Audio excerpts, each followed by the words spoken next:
Good morning to you. It's budget week, and every year on this Sunday I interview the Chancellor of the Exchequer and I ask him lots of questions, and he says, Andrew, I can't tell you. You have to wait till I tell the House of Commons first. And so it's all a completely pointless exercise, isn't it?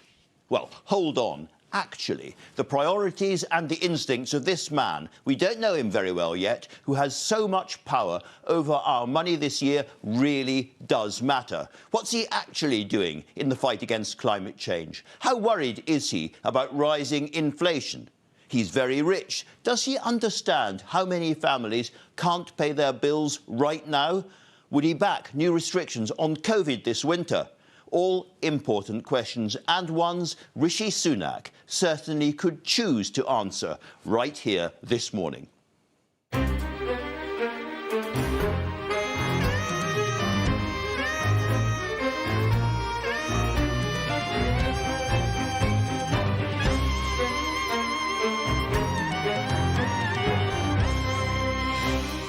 I'll be joined in the studio by Mr. Sunak later in the programme.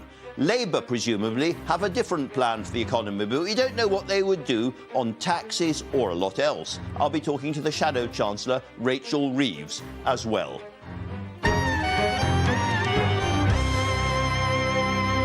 And Hillary Clinton has been telling me how her life informed a new novel she's co-written with Louise Penny about terrorism and nuclear weapons.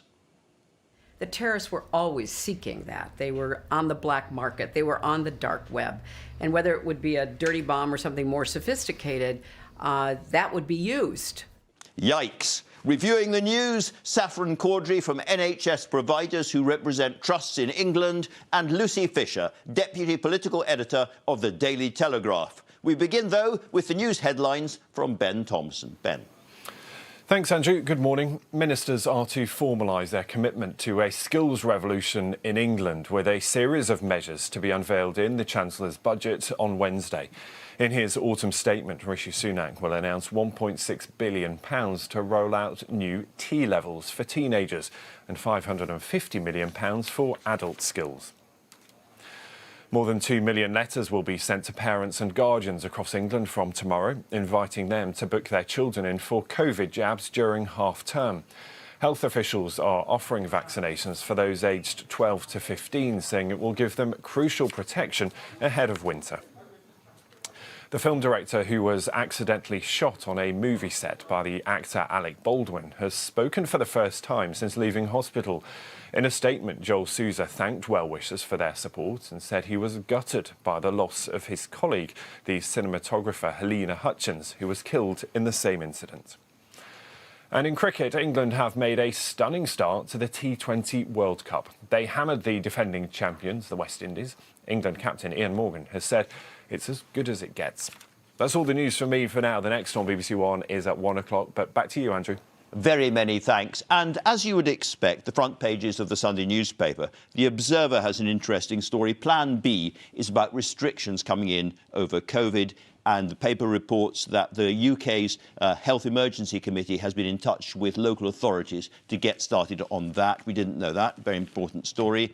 The Mail on Sunday. At last, a minister acts on booster jab chaos. The booster jabs, because people's vaccinations are running out or losing efficacy, are really, really important for the government's plans, and they're not going fast enough. The Sunday Times, very important and interesting piece of journalism about a soldier killing a Kenyan mother. But they've also got the same story about the NHS, and they've got Sajid Javid, the new health secretary, is going to force NHS staff to have 2 jabs or lose their jobs. I'm sure we'll be talking about that later on as well. And as I said, it is, of course, budget week. Rishi's budget for a Greater Britain, says the Sunday Express, and they have a lot of detail, insofar as you can get any detail from the Chancellor ahead of the budget. Inside about what his plans are. And the Mirror has a story ahead of COP26, the big climate change conference in Glasgow, coming up next week. And they say the Prime Minister has been jetting all over the place in a private jet. 21 tonnes of hot air is their unimpressed headline. Welcome to you both. Saffron, that story I started talking about in The Observer is quite an interesting indication that the government is closer to so-called Plan B than we'd realised, isn't it? Yeah, I think it is a really interesting story. So what they're doing is the UK Health Security Agency, which is now responsible for communicable transmissible diseases, is talking to local authorities and those on the front line, which is absolutely critical. I think what we've got to see here is the fact that we need the government to be making the decisions based on evidence, and I think that sense that they're reaching out now to the front line to understand what's going on is really important. Your organisation speaks for the trusts up and down the country. How serious do you think things are? How close to needing Plan B is the NHS? I think what we've got to look at is how things are different to last year, actually, because that's what we're basing this on. We're looking backwards so we can understand how we go forwards. And I think what's really different to last year is the vaccines. Immunity might be waning, but we do have that vaccine option now, which we didn't have last year. There are really big pressures out there on the front line. Everyone's talking about them in the papers. That's all that's there apart from the budget. And basically what we're seeing is it's not just COVID this year. It's flu, it's other respiratory diseases, and it's also urgent and emergency care, mental health care, and the need to tackle the backlog. So there's this whole bundle of issues that mean that locking down for COVID is one bit of a solution, but actually there are bigger solutions we need to look at. Lucy, this is really, really hard for government. A lot of very interesting stuff about Sajid Javid, the new health secretary, how hard he is working to keep on top of this. And clearly the government are really worried about the booster vaccine rollout not being fast enough, and they're taking quite fast action to change that at the moment. Well, that's right. I was particularly interested in the Sunday Times, the suggestion that Sajid Javid privately has said he's not opposed to lockdown over this winter, but the idea that the government want to keep a lid on all that kind of talk over the next week before 25,000 people, including global leaders, arrive in Glasgow for the COP26 summit. So it will be interesting to hear how ministers manage the story in the coming week to try to avoid spooking the horses, as government sources have told Caroline Wheeler. And of course, Sajid Javid is talking all the time to his colleague Rishi Sunak, the chancellor, who's coming in later on. He has a difficult job, doesn't he, the chancellor, because the huge amount of spending during the course of the pandemic now has to be accounted for, and somehow he has to rein things back ahead of the next couple of years. Well, that's absolutely right. We know he wants to rein in borrowing. He's got limited manoeuvre room for tax rises after hiking national insurance. There is some suggestion that the better recovery than expected earlier this year means there might be as much as 20 billion extra headroom in the public finances. But he is very much constrained on the spending and the economic part of it. And then you look at the political side of it. You know, we're almost 2 years into this administration. He needs to try and spend now, particularly on the levelling up agenda. Again, there'll be eagle-eyed. People can see things actually happening in their communities by the time of the election. There's an interesting big piece is written in The Sun there. We've got your back, he says. And your own paper, or your own paper family, the Sunday Telegraph, has an interesting story. There is yet more money coming for the NHS, it says, for digitisation. Yes, that's right. I'm interested in the Sun op-ed that Rishi Sunak's talking up his spending plans, going to give £3 billion for skills, an extra £500 million for help hard-up families with energy bills. There's not a lot of warning here of any kind of fiscal restraint, which is interesting to me. He seems to be leaning into his reputation as a high-spend chancellor. And then, as you say, the Sunday Telegraph have this interesting story about an extra £5 billion for health and social care. I think there will be some eyebrows raised in the Conservative Party over that after the £36 billion settlement unveiled only last month. We think that nobody else is getting much money, don't we? I mean, the other departments are going to be pretty constrained, we think. I think that's right. You know, there are huge demands, you know, education catch-up, the courts backlog, police, transport, local government budgets hollowed out. So I think there will be a lot of pressure on Sajid Javid to show how he's going to reform the NHS so it doesn't end up being this sort of fated black hole where money is just funneled in. Saffron, you're getting the money. It's really interesting. There's a big write-up in the Sunday Times today about Sajid Javid and what he's up to, because he clearly wants to be a really hyperactive, reforming health secretary, but at the same time that involves confronting NHS staff on the double vaccination story you mentioned, and indeed GPs who are not very happy with him either. Yeah, absolutely. I think the story in the Sunday Times probably encapsulates every problem that is facing the Secretary of State right now, and also the Chancellor. And I think it's really interesting the double jabbing for NHS staff, I think, is going to be a real hot potato. it puts on the table some real choices for staff and leaders there, and we really need to grapple with that. And Saffron, I mentioned it's £12 billion comes to the NHS and social care per year from this new 1.5p rise in national insurance. It's a lot of money. Now, in theory, in 2025, that money starts to come away from the NHS and is handed back to social care. My question is that really going to happen? Well, I think that's what's really interesting about this whole bundle of stories we're seeing this morning, is that what we're looking at is the need to invest in different parts of the public sector, but actually what we need to do is invest together. Yeah. If we invest in the NHS first and then in social care, what we miss is that connection between the two. Saffron, has the NHS ever given money back? I can honestly say I don't know. I suspect the answer is no. Let me turn, Lucy, to another completely different story, because we should really applaud good old-fashioned journalistic investigation, good old hackery done well. And the Sunday Times has a huge story in its front page and inside about a soldier who it alleges has been boasting about killing a woman while serving abroad. Yes, this is a story that I must say made me sick to the pit of my stomach to read the suggestion that in March 2012, while a group of soldiers were at the British training camp in Kenya, a soldier killed Agnes Wanjiri, a 21-year-old woman, a mother of one, who turned to sex work to feed her young daughter, and that he stuffed her body with appalling injuries into a septic tank outside a hotel where soldiers had been carousing and drinking. Hideous story, and there's an old journalistic motto that it's always the cover-up that gets them, and there's an element of MOD cover-up in this story as well. I think that's right. For me, I think there needs to be two things now. We know that the Royal Military Police are investigating. Certainly, we need to get to the bottom of this story. And as you say, the suggestion that everyone in this camp, even soldiers as far away as Afghanistan, knew about this soldier and the alleged allegation that he had killed a prostitute. But also, to my mind, I think there needs to be a bigger investigation into prostitution culture in the army. This talks about widespread use of sex workers, and I think that really needs to be looked into as well. Really interesting and worrying, concerning story. Saffron, there's another story in the Sunday Times about people getting COVID after being vaccinated twice, which will concern a lot of people, but also a lot of concern, I think, in all the papers, really, about the speed of the booster rollout, which you can see has been quite slow. How important? What could the government do you think, to speed this up?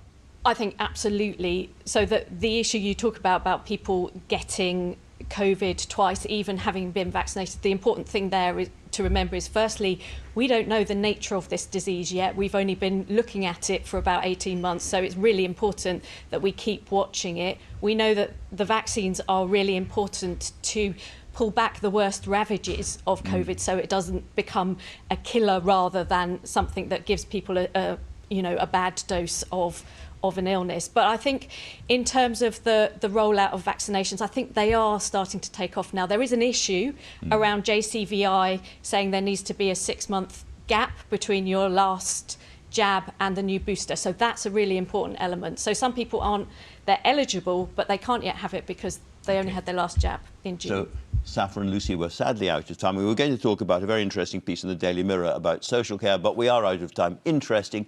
Nonetheless, thanks both very much indeed to that, and so to the weather. Now, normally I try to think of something interesting to say at this point, but the truth is the weather has been a bit dull. And it will probably carry on being dull over the next week as well. Sorry about that. Over to Thomas Schaffenacker in the weather studio. Thomas. Well, thank you, Andrew, for that marvellous introduction.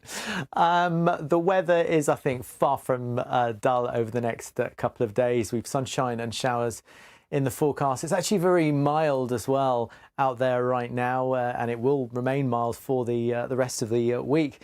This is what's happening on the satellite picture right now, and here is our forecast. A weather front moving across the UK, bringing indeed for a time some dull and cloudy weather across central areas of the country, but then the clouds should break up to allow some sunny spells to develop, and showers also blowing in on the breeze, particularly across western areas of the UK, and really quite windy in the northwest of the country.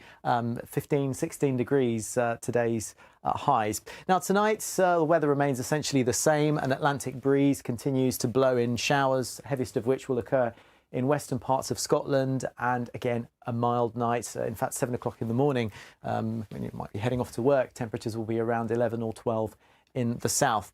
Here's the forecast for Monday. I think frequent sunny spells on the way. Showers again in the forecast, particularly across the western half of the British Isles. So the further east you are, the sunnier and the brighter it'll be. 16 possibly in London, but temporarily a little bit cooler there in the north of the country at around 11 degrees. Andrew, back to you.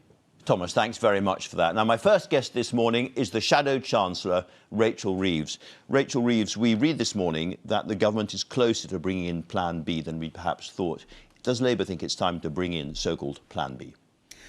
Labour, as a responsible opposition, have always said that we would follow the science.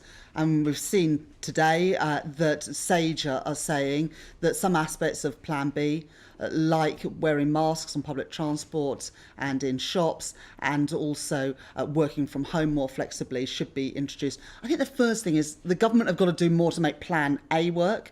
We've only got 17% of 12 to 15-year-olds. I'm slightly confused. Is that a yes or a no? We think that we should follow the science. If the scientists are saying work from home and masks, we should do that. So get A working better, because the vaccination programme has been stalling. Introduce those parts of Plan B. But there are also things not in A or B that need to be done, like paying statutory sick pay from day one. Come on to and those. Also better ventilation in public spaces. Come on to those. I just wanted to put you something that the chief scientific advisor, you say follow the science, Patrick Vallon said, which is very, very interesting and well put. He says, you have to go earlier than you think you want to, and you have to go harder than you think you want to. Isn't he right? And isn't it time, therefore, to just say, Plan B, its time has come? I agree with Patrick Vallance. And the government's dither and delay risks storing up problems for the future. You agree with bringing in Plan B now? Well, we've always said that we should have masks on public places. So, look, I think that we should introduce those things that the scientists say, but we shouldn't take our eye off the importance of Plan A. And I do worry that it's sort of like Plan A or Plan B. You've got to have Plan A work, and we mustn't let the government off the hook there. There are millions of people who are eligible for the booster vaccine who haven't even had a letter inviting them to an appointment yet. So that wall that was supposed to be our protection, the vaccine, is in some places beginning to crumble. Plan B and those measures like mask wearing, which we should be doing, and then also things like statutory sick pay and ventilation, especially into the winter months when more people will be inside, those are crucial as well. And as Patrick Vallance says, if we don't do these things, the risk is that the virus gets out of control again, and that we have to introduce even more stringent measures, which frankly nobody wants. It would be a disaster. I'm conscious that we're slipping into a bit of jargon here, Plan B and Plan A and all of that. I don't care what you call it. We've just got to have something that works. Let's remind people what it is. Plan B involves wearing masks, which Labour's in favour of, yes, on public transport and elsewhere. Vaccine passports, you used at your conference. Yes. And home working, which you're in favour of. So Plan B means three things that the Labour Party is already in favour of. Yes, and we're relaxed about that. We think the government should do it, but we don't want to let the government off the hook in terms of Plan A. And there are things in neither plan, like statutory sick pay and better ventilation, that are also needed. So call it whatever you like, but we need to do more to get on top of this virus, protect our National Health Service, and stop more stringent measures having to introduce further down the line. For the sake of clarity, I'll call it Plan B, but can I just try one more time? You think Plan B should be introduced now? Yes, but let's not let the government off the hook with Plan A either, Andrew. Yes, but OK, let's turn to another big subject for lots of people watching this programme, which is the cost of energy bills. Now, you want to take VAT off those bills, at least for the next 6 months. Why? People are facing a tough winter now, with prices of everything going up, not least gas and electricity bills. When we pay our gas and electricity bills, 5% of that money goes automatically to the taxman. There's something very simple the government could do. It would be immediate, and it would be felt automatically on people's bills next month. And that is to cut that rate of VAT from 5% to 0%. And I've been looking at VAT receipts these last few months, and VAT receipts have come in higher than forecast, not least because prices are rising so much more than forecast. VAT receipts have come in more than £2 billion above forecast. Let's use that money to ease that pressure on people who are worried about the winter months, about putting food on the table and heating their homes. This would cost £1 billion to do it for 6 months and would make a real difference to families and pensioners right now. The only problem with this proposal, I suppose, is that it doesn't really target the poorest families very effectively. Paul Johnson of the IFS, these clever people, says the policy would be worth more in cash terms to rich households than poor households. Rich people in big houses use more gas than poor people in poor houses, and that's obviously right. So it's going to cost £1 billion, but maybe you'd be better to follow the government's sort of more targeted £500 million help for poorer families. Well, the good thing about a cut in VAT is that it is immediate and automatic. You don't have to apply for it. There are no long lags between applying for the money and getting the support. And also, everybody is struggling with rising gas and electricity prices, but poorer families spend a higher proportion of their income on gas and electricity bills. So actually, I think it would make a bigger impact to them. But this isn't the only thing that Labour are calling for. We've said that we wouldn't have cut universal credit just a few. I mean, it is appalling that the government are taking money away from some of our poorest families right now when the prices of everything, but especially essentials, is going up. So universal credit should not have been cut, and this VAT reduction could help all families too. Sorry, returning to your VAT cut, you've said you above all want to be known as a green chancellor, and yet you're encouraging people to use more gas. This isn't going to encourage people to use more gas and electricity. What this is going to do is ensure that people can afford to heat their homes and keep them and their families warm this winter. I believe that the only responsible chancellor at the moment is a green chancellor, to stop the costs building up for future generations to pay, the moral imperative of tackling the climate emergency, and the opportunity to create those high-skill, high-productivity jobs in this country. You know, the government say we can improve productivity by getting shortages on the shelves. No, I say we improve our productivity by investing in the skills and the jobs of the future. And that, more than anything, means investing in carbon capture and storage, in hydrogen, in gigafactories to build the electric vehicles of the future. That's the way to boost our skills and our productivity. How much will it cost this country's economy up front to get to net zero? Well, at the moment, the government's plans that they put forward this week do not meet our net zero ambitions. So despite what the government have said this week, all the warm words, we are still off target. So the answer appears to be £1.4 trillion. Well, I've set out Labour's climate investment pledge, which is £28 billion a year of government spending through the course of this decade. And that's for three reasons. First of all, it's a moral imperative of getting there. Second, the Office for Budget Responsibility say that unless you make this investment, the costs mount up. And if you delay action by a decade, the costs of getting to net zero actually double, and our economy will be smaller and government spending higher. I'd like to stick on the costs now, because 1.4 trillion is a 1.4 million. So it's a huge, huge sum. And a lot of people will be asking, why should we as a country spend that kind of money, borrow that kind of money and spend it, when countries like Russia and China aren't doing what they need to do? The global warming targets will be missed because of other countries, and yet here we are going first and doing it all ourselves. But we're not going first and doing it for ourselves, because our own plans don't get us to net zero by 2050. It's another case of government with the grand rhetoric saying we're going to get to net zero by 2050. Everybody agrees that that's what we should be doing. But the plans, the concrete plans from this government, don't match the reality. And we are chair of COP26. We are.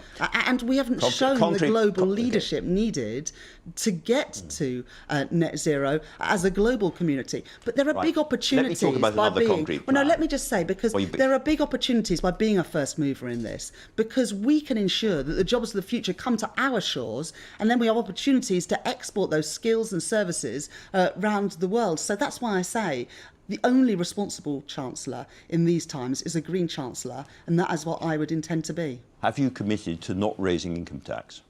I think I've said to you before, Andrew, we've got no plans to raise income tax. That is not on our agenda. We think there are ways to tax fairly. So that is a commitment and to for the next election. wisely. I mean, people know, obviously, you're in opposition at the moment, so your plans now don't matter very much. But the Labour Party, going into the election, will not be raising income tax. People wondering about what should I do, where should I put my support in the next few years will want to know the answer to that.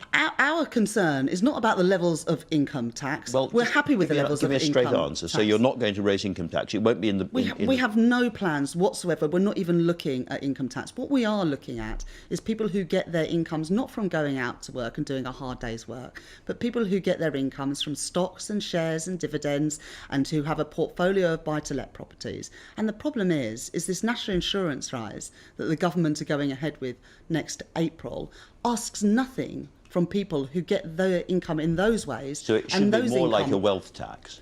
That's not a wealth tax. That is about taxing income from different sources at a more equal rate. So at the moment, you pay a top rate tax of 40%, an additional rate of tax if you earn enough of 45%. And yet, if you get your income from stocks and shares and buy-to-let property portfolios, you pay sometimes just half that rate of tax. It's why at conference I said that private equity managers should be taxed at income tax levels and not at capital gains levels. That would bring in hundreds of millions of pounds every year that we've said we would invest in our young people and in our schools. All right, Rachel Reeves, Shadow Chancellor, thanks very much for coming in to talk to us. Now then, an American Secretary of State, Hillary Rodham Clinton, had an eagle's eye view of world crises, and those experiences have been used to co-write a novel, one she's collaborated on with the author Louise Penny.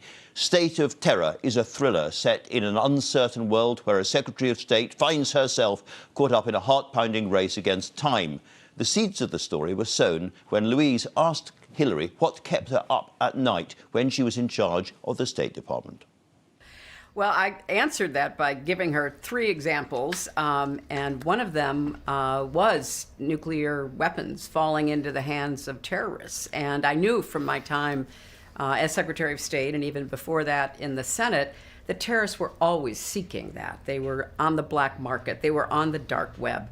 And whether it would be a dirty bomb or something more sophisticated, that would be used. It's not impossible. No, it's not at all No, impossible. and that's what was so terrifying, was it when she said the nuclear possibility for terrorists. And that's a terrifying idea, but it's not exactly a plot. So I said, well, how could it happen? And that's when you walked through the whole Afghan scenario, which at the time, this was 18 months, just over a year ago, was prescient. It is extraordinary that you describe the Western scuttle or withdrawal from Afghanistan. I just wonder how you felt emotionally when it actually happened. You'd written it, and then it happens. Well, I was devastated, Andrew, and I have been to Afghanistan, obviously, numerous times now, and I worried about terrorists finding a safe haven again. So when it happened, as I knew it would, because of the deal that Trump had signed before the Biden administration to withdraw, it was just a matter of time. The trajectory was set. I still was heartbroken to see the impact and the Taliban turning back the clock. Yeah, and we were actually together when that happened, and it was something to watch Hillary on the phone 8 hours a day trying to get mostly the women out. Right. I must ask you about the way it was written, because I've known of a lot of politicians who've written novels. I've known very few politicians who've written novels that are then readable. Well, that's because I had a great collaborator, Andrew. Here's how we finally figured out what we were going to do, because the idea when it was brought to us, I thought was, way out there, and I wasn't sure it was a good one at all. Neither were the publishers. And they said to us, well, okay, write an outline. So that's what we did. And it got to where, I would ask a question, and Louise said, no, that won't work, but how about this? And I would say, well, okay, great.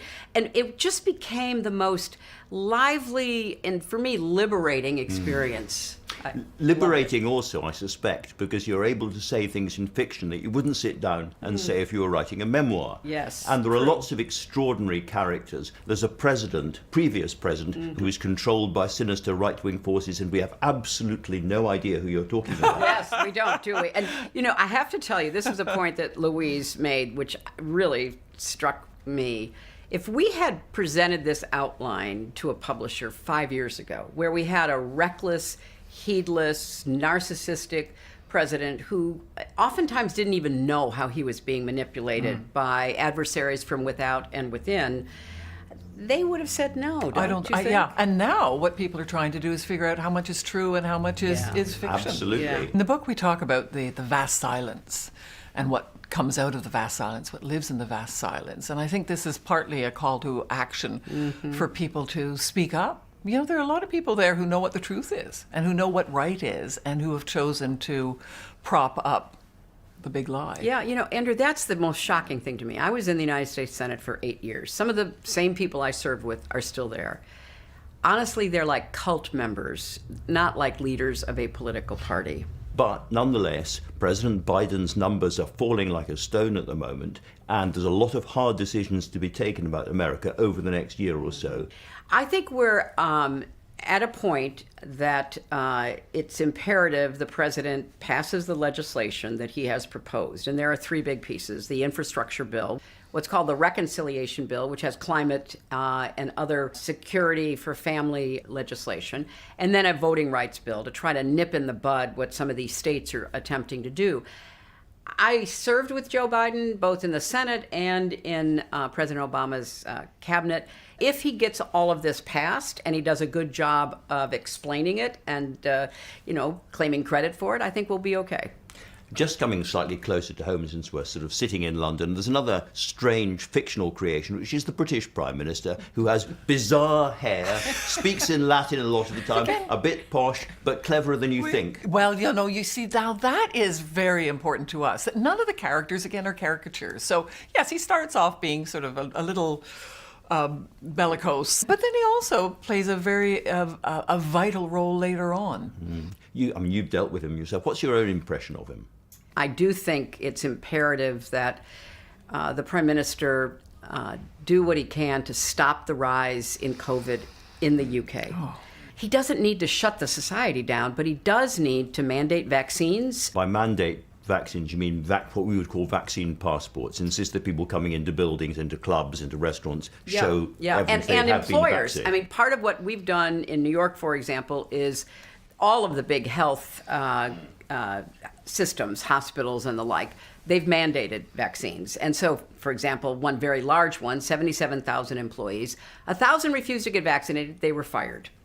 And I think you've got to make it clear that we're not going to go back to lockdown. That is not going to happen. But if you don't get vaccinated and if you don't have proof of vaccination when you go into a club or a restaurant and employers don't enforce vaccines, we may see some problems here in the UK as the weather gets colder and people are forced back inside again. Now, you mentioned the weather. Both of your countries have faced extraordinary weather situations in the past year or so, and we're just coming up to COP26, the climate conference, very, very important. Now, Hillary, you were involved back in Paris in setting the 1.5 degree goal. That is, there should be no warming higher than 1.5 degrees. This conference is meant to essentially settle how that's going to happen. I'm very disappointed that some of the major emitters, such as China, Russia, India, will not be represented at the highest levels of their leadership. So we can have an agreement coming out of Glasgow, and I actually think we will have an agreement. I think we'll have a lot of countries showing up saying, here's, we're getting serious. We've seen the results. In our country, we've seen floods and droughts and terrible, intense storms and the like. Forest fires in Canada. The wildfires everywhere. Horrific, yes. So I think we will have an agreement, but if these three big emitters, most particularly China, don't come to the table, whether their leaders are there or not, and say, we got to be part of the solution, then it's not a failure for Glasgow, it's a failure for them. And they are going to reap the consequences, but so will we all. A failure for the world if we don't keep to 1.5. That's I a think we failure. should try. I think we absolutely should try. I mean, the pandemic was a period of lockdown, but unfortunately, the numbers coming out of the pandemic over the last year and a half show that we're even further away from reaching that goal. And so we have to increase our efforts to try to do what needs to be done. We've talked about a lot of fairly doomy subjects just now, terrorism, nuclear terrorism, the pandemic. global climate change. Louise, in this slightly scary book, it's scary at times, is there a message of hope at the end? There is. This is really, it is about all that you've just described, and it's meant to be propulsive and thrilling, and there are explosions. But really, at its heart, it's about relationships, it's about trust, it's about friendship, and it's about courage. Louise, Hilary, thank you both very much indeed for talking to us. Thank you, Andrew. Hillary Rodham Clinton and Louise Penny and their new novels called State of Terror. Now, here's a brief look at what's coming up at 10:30 on BBC One. Coming up on Sunday Morning Live, as the death of Sir David Amess prompts calls to remove anonymity on social media, we'll ask if that can really make it safer. We'll meet the 11-year-old musical fan putting together his own charity West End gala. And football legend John Barnes will be discussing why his new book is prompting some very difficult conversations about race. Join us at 10:30.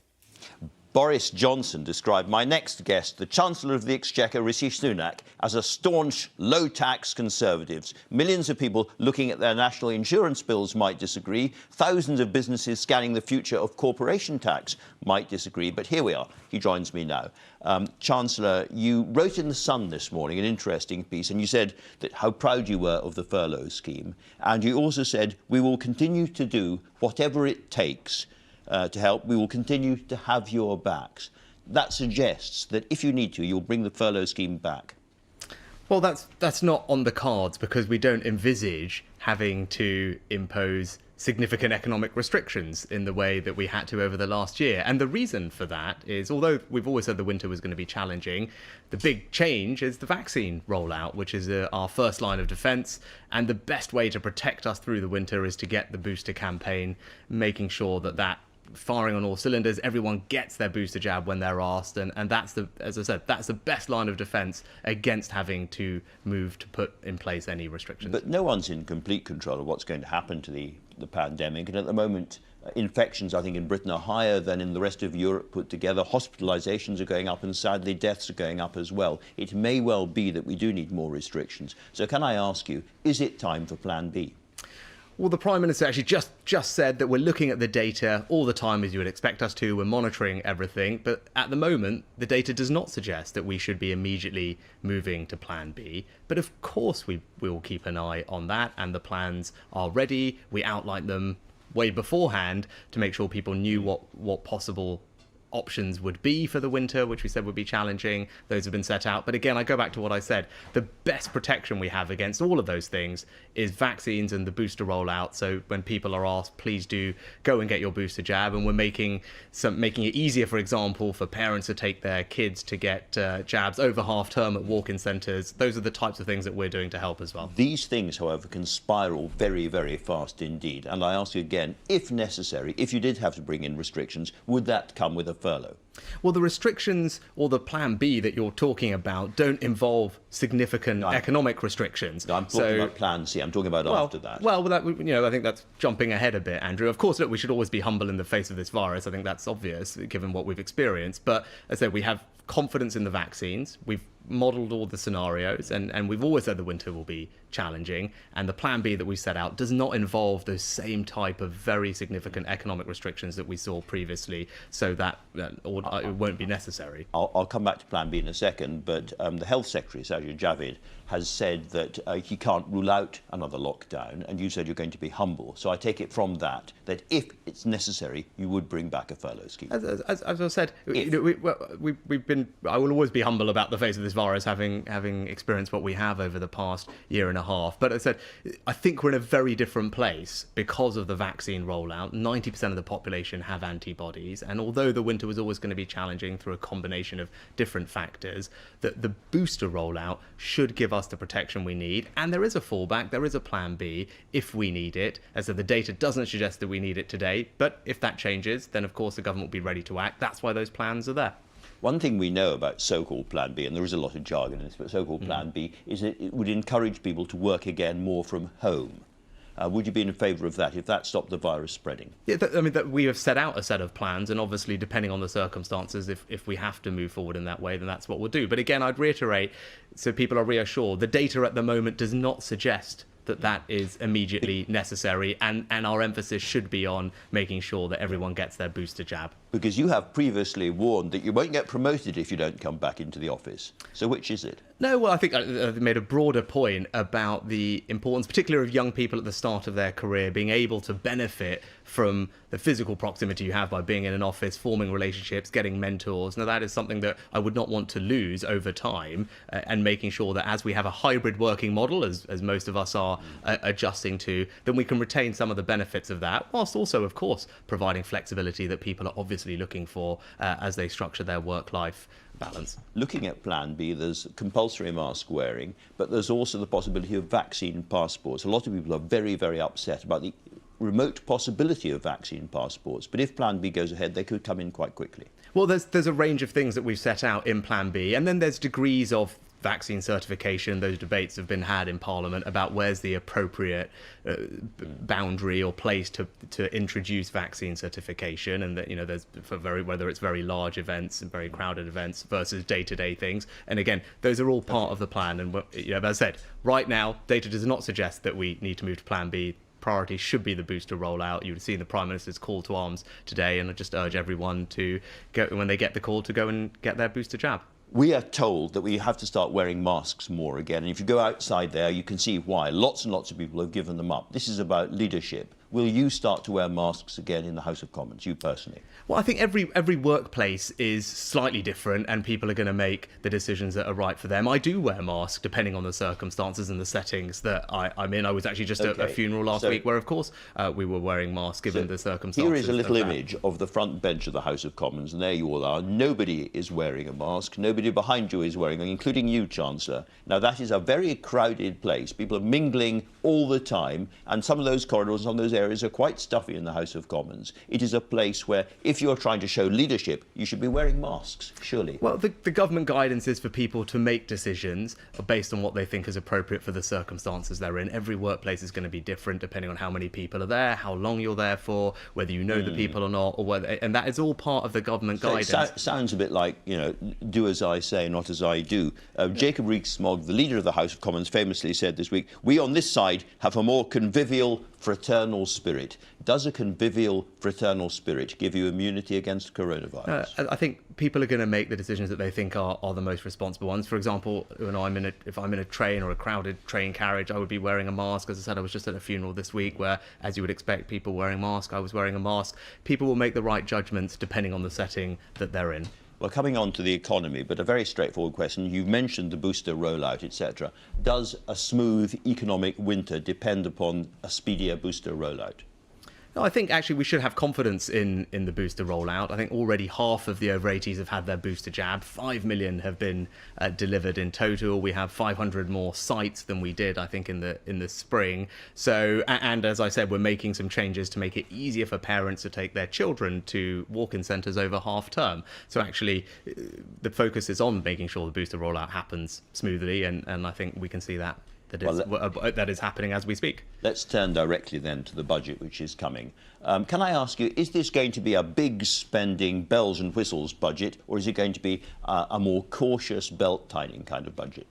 Well, if I take a step back, over the last year and a half, my focus has been on delivering our plan for jobs, making sure that we protect people's jobs and livelihoods, and I'm glad that plan has worked. Unemployment is far lower than anyone feared. The economy is recovering quicker than we thought. Now, next week's budget is about looking to the future and building a stronger economy for the British people. Now, what does that mean? That means strong investment in public services, driving economic growth by investing in infrastructure, innovation and skills, giving businesses confidence, and then supporting working families. Those are the ingredients of what makes a stronger budget, and that's what we will deliver next week. Is austerity coming back?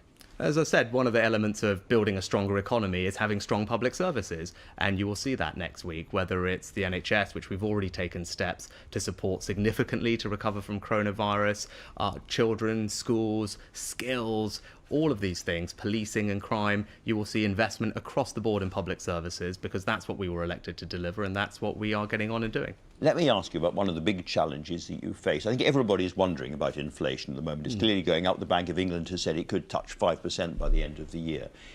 There are two views of this. One, it's a blip caused by the unwinding of the coronavirus pandemic and the problems around the world, and it will pass quite soon. Other people think, no, no, no, we are entering a new era where inflation is back again. Which do you think? Well, what I could say to people is if you take the last inflation number, which was just over 3%, which is obviously higher than we normally target, and you look at what's causing that, the bulk of that increase is down to two things.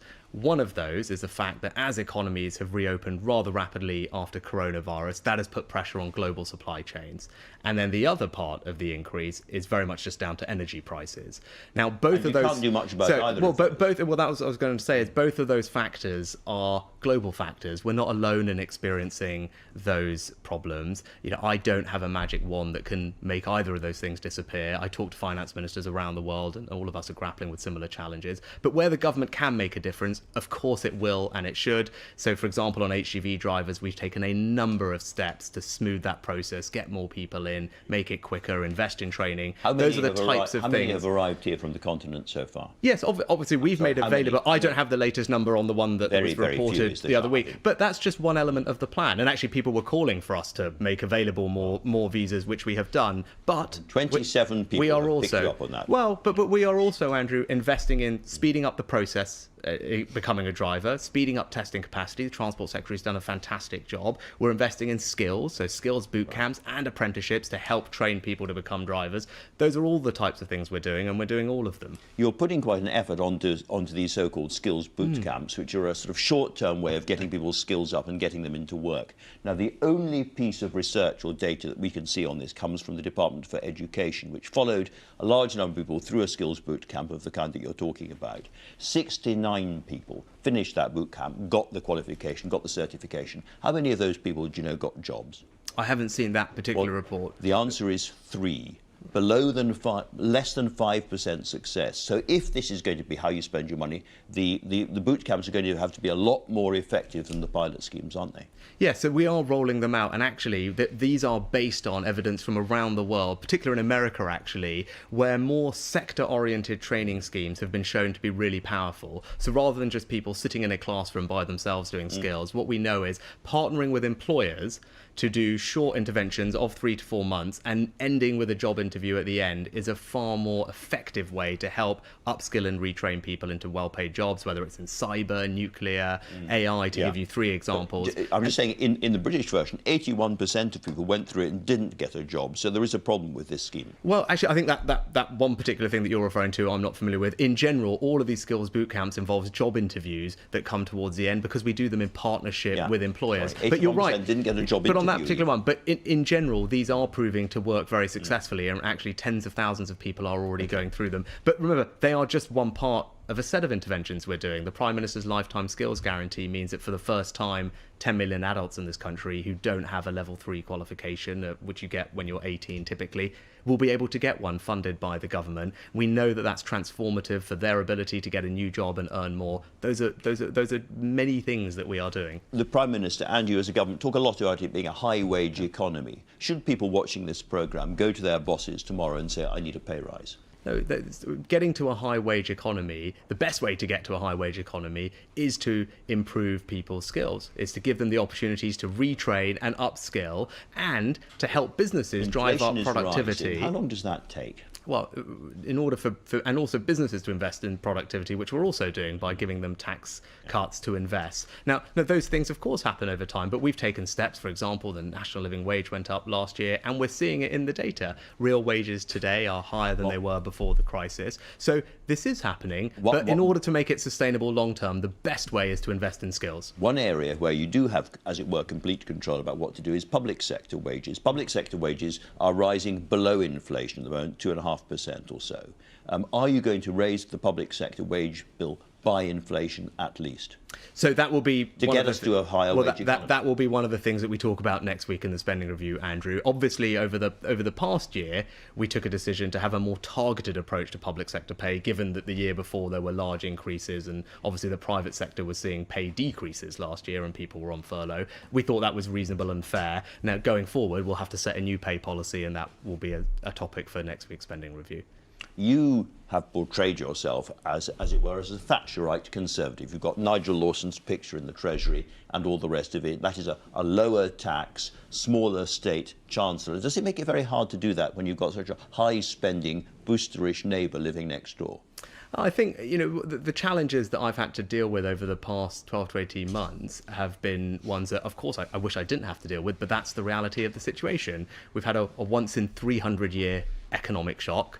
That necessitated, rightly, a very significant response from the government to support country and families and businesses through that crisis. And obviously, as we've discussed, we've got ambitions to invest in public services and to drive up our growth by investing in infrastructure, innovation or skills. Those are the things that I am juggling. And I wish I wasn't. I wish I didn't have to deal with coronavirus and everything that we've done and borrowing that was at a World War II levels. But that's the reality that I face, and it's right that I tackle those challenges and make sure that the economy is strengthened, and that next week's budget will deliver that stronger economy for the country. Do you agree with the Prime Minister, therefore, that raising national insurance is the best way to fund the National Health Service and social care? Yes, I think we did a difficult but responsible and right thing to do. The NHS backlog was going to grow to unacceptable levels. We wanted to make sure that we could get the quite NHS... regressive as a way of raising the money. No, actually, it's a progressive way to raise money, and whether lots of independent bodies and think tanks all did say that it was a broadly progressive way to raise money. The top 14% of people on national insurance will account for over half of the revenue from it. We're talking and about actually, the Resolution Foundation and people like that. yes, many of those people all use the word progressive to describe that way to raise money, because it is those with the broader shoulders will pay the most. As you would expect, we went on to read the rest of the report. The Resolution Foundation then went on to say straight away, but there are also tax rises that too narrowly fall on the earnings of the working age population. And the IFS said it is disappointing the government did not find a better package of tax measures to fund these spending increases. A simple increase in the income tax would have been preferable. So let's take that as an example. Now, look, believe me, I wish I didn't have to raise taxes. There's no easy or good way to do it. So you're choosing between, degrees of unpalatable options. Income tax versus national insurance. Reasonable question to ask. If you use income tax rather than national insurance, there's a couple of big differences. The first is that income tax doesn't involve businesses. Therefore, the rate that you would have to levy on people would be higher. So instead of 1.25%, the rate would have been the rate would have been over 2%. You've talked about the impact on families. So instead of a typical basic rate taxpayer earning £24,000 paying about £180, they would end up paying closer to £350. So the burden on them would be significantly higher if you were using income tax. So we should bear that in mind. I think the other thing with income tax is it is not a reserved tax. It's not a reserve tax for the UK. We want to do this on a UK basis. The National Health Service is a UK institution, and it was important for us to do that on a countrywide basis. Income tax has been devolved, so we wouldn't be able to do that. And lastly, there's a long history and tradition in this country of using national insurance to fund the health service. Indeed, when it was set up in the 1940s, it was done to do exactly that. Today, when people pay their national insurance contributions to HMRC, a portion of that money goes direct from HMRC to the NHS. That doesn't exist for income tax. They're funding the health service with this, but we were told we were going to be funding a massive change in social care. Now, of the £12.5 billion that's being raised each year from this new tax rise, by 2025, how much of that is going to go to social care? Well, I'll leave the Health Secretary to set out the detail of the plans, but as you know... Will any of it go to health? Yes, of course it will, but the plan is in the short term, when there's a call on the NHS to help with the elective backlogs, right? More of it will go to the NHS. And then, obviously, that won't carry on forever because we will get the backlogs down. But you really expect the NHS to say, it's all right, we've got enough money, here's some money back. It's never happened before. Well, we do have a Secretary of State who's the Secretary of State for Health and Social Care, and actually part of the answer here is not to view these things in their silos and to realise that the way to deliver better social care is actually to have a more joined up, integrated approach on the ground, and that involves social care and the NHS doing more things together, decisions being made together, and that's what the Health Secretary is determined to deliver, to make sure that people's experience on the ground improves. I asked you about being a tax-cutting Chancellor. I'm not going to be silly and ask you what you're going to announce to the House of Commons next week, but may I ask you this? By the end of this Parliament, are you going to be a tax-cutting Chancellor? Again, thank you for not asking me specifically about next week. But Andrew, again, I'll talk about that next week at the budget. But as broadly speaking, lots of Conservatives will be watching this saying, is he a tax-cutting chancellor or is he not? Is he a big state socialist? Hopefully not just the Conservatives, but everyone else watching can also tune in and watch the budget actually on Wednesday, when I'll talk about, obviously, our plans on tax and spending. That's what it's there for. But look, I appreciate... You can't tell me whether you're going to be a tax-cutting chancellor in principle by the end of this Parliament. As we were discussing previously, of course, my instincts are to do that. That's what I believe. I want people to be able to keep more of their money. I want to reward people for working. I think that is a good thing, and I think that will help drive economic growth. But as we discussed, I've also had to grapple with an economic shock, the biggest in 300 years, borrowing the highest since World War II, and things like the elective backlogs in the NHS being at record levels, which we want to make progress on. Those are some of the challenges in the short term. Let me ask about one specific and very focused challenge. There's a really interesting letter in the Sunday Times this morning from Marcus Rashford and the heads of quite a few of the big supermarket chains, and it's talking about the national food strategy and free school meals for relatively poor off children. And they say this has to be extended, and it has to be extended into the holiday period. Otherwise, failure to do so, they say, will both deepen and extend the scarring caused by the pandemic on our youngest citizens. That's a very straightforward, relatively inexpensive, about 1% of the education budget thing that you could do, and you could say you're going to do now. So we put in place some measures to help families during coronavirus. That was the right thing to do, and in common with the other things that have now come to an end, whether it was furlough or other things, that's right that we've transitioned to a more normal way of doing things. But we have actually already acted, is what I'd say to Marcus and everyone else. We've put in place something called the Holiday Activities Programme, which provides not just meals but also activities for children during holiday periods for those families that need extra help. That is a new programme. It was announced earlier this year. It's being rolled out across the country, and I think that can make an enormous difference to people. OK, we've talked about inflation. Let's turn to another of the really, really big challenges facing you and facing the country, which is net zero, decarbonising the economy. You produced a very, very interesting 135-page report about this. And the one thing that seems to be missing from it is any figure for the upfront cost to the British economy of getting to net zero. So can you tell me what that figure is? Yeah, I think as the report says in the 130 pages, it's very difficult to put a single figure on something that's going to happen over over 30 years, 3 decades. During which lots of things are going to change, not least the cost of many of these technologies. So, it's hard to reduce it to one single figure. I'm sure it is difficult, but the Climate Change Committee managed to do it, and your predecessor, Philip Hammond, managed to do it. And they both came up with more or less the same figure, £1.4 trillion, a trillion being a million. Can I put it to you, the reason that figure is not in your document is that it's simply too scary? No, again, I think that something that happens over 30 years, the transition of an entire economy, I think it is tricky to put a precise figure on it. And that's why I said what I would point you to, though, is the investments we're making and the plans that the Prime Minister set out earlier this week to invest £30 billion over this Parliament in helping with that transition. Sure. And actually was described by, I think, even one of your own commentators here on the BBC as one of the most comprehensive plans of any advanced economy. So people should feel reassured that we're making progress. I'm just wondering about the realism and the practicality of this, because we're told that millions upon millions, I think 24.5 million households in this country are going to have to rip out their gas boiler and put in heat or air pumps, and that means new water tanks, that means new radiators, new piping. It's a very, very expensive thing. Even if the cost is halved, it's going to cost more than £5,000 per family. And just looking at household budgets and saving levels in this country, I just put it, just the kind of thing that people say ahead of a big climate change conference, but it's not going to happen. As soon as the circus rolls out of town again, this is going to be dropped. Well, no one is being told to rip out their boiler. Let's be clear about that. That's not what the plans say. There's a range of things that will happen over a period of time.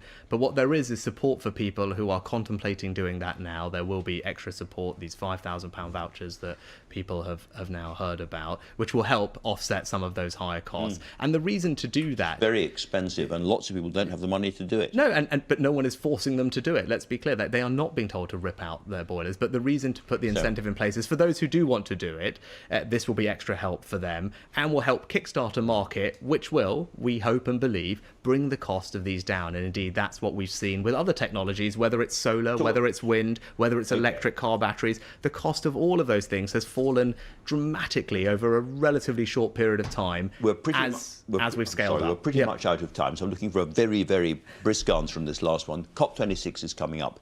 If it doesn't agree and show how we're going to keep global warming to 1.5 degrees, has Glasgow been a failure? No, I think Glasgow will be a success, particularly on the finance side, which I'm responsible for. Do we have to stick to 1.5 degrees, is my question. We are making enormous progress. All I'd say, if we've got very brisk answer, I'd say this. When we took over the COP presidency, just 30% of the world's economies had net zero targets in place. That is already up to 80%. We've played a part in making that happen, and there's more to come over the next couple of weeks, and I feel confident that we'll have a good summit. 1.5 or not?